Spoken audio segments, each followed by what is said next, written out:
I'm Megan Hooper, and we're making some poached eggs today. I'm gonna start this journey of trying to teach everybody how to cook. And we're gonna start this portion of the whole meal as a week. We're gonna be ending up making some eggs in purgatory later on. And so I'm gonna teach you how to make some poached eggs in my parents' kitchen as I'm visiting them this week. And let's get started. So starting up with some poached eggs, we're gonna wanna salt our water. Don't want any bland eggs.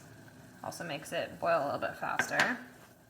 And we're gonna want to start off with just a splash, I would say about a teaspoon or so of a little bit of vinegar. It just makes the egg kind of hold together, not be as viscous, fall apart, especially away from the yolk. And so what you're gonna want is not a rolling boil as you see. You're gonna wanna bump it down, I would say about 4 to 5, depending on the oven. High is definitely a rolling boil. 8, 7 is a good boil, but not rolling, and then this one's about a little bit more than a simmer. So just getting this back up to heat after putting in the vinegar because it brings down the boiling point. We're gonna get our egg and make sure you have a piece of paper towel on a plate or anything like that by the side just to make the process of getting the egg out of the water a little bit easier, and gently place it in.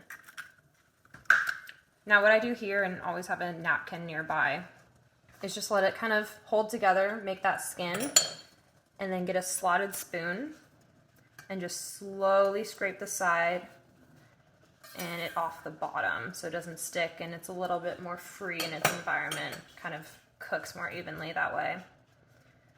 As you can tell with the vinegar, the egg is kind of holding together in its own shape. It's not everywhere like making a soup. It just makes it hold together a little bit easier. And so what we're gonna wanna do is see that little boil.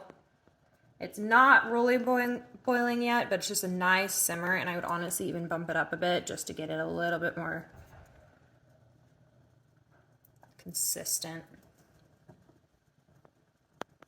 And I would cook it for about 2-3 minutes. It really depends how soft you like the yolk.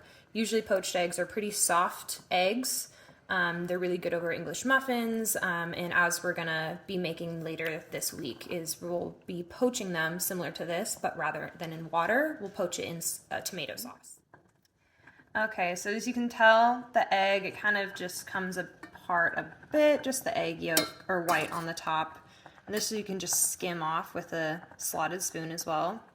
And I usually try and have a little bowl or something nearby to just tap it in. You can even grab a paper towel and wipe your spoon off. This just honestly makes it easier if you're cooking more than one egg and you want some clear water so you can see how well your egg is cooking. And so as you can tell, it's completely white all around. If you lift it up, there's no clear jiggle to it. It's pretty much holding together. And so I would say this is about done. And so you'll want to turn your pan and just tilt it a bit so it's a little bit easier to grab. You're not reaching for it as much. And you'll just want your slotted spoon, and it should be holding together with that vinegar, and place it on that paper towel. As it sits there, it does cool down, but you want all that water out so it's not going to make your English muffin a little soggy. I usually just, as it's a little wet still, put a little salt. And we can grab a little pepper. Some people put paprika on it, especially if you're making eggs Benedict. I just like some salt and pepper.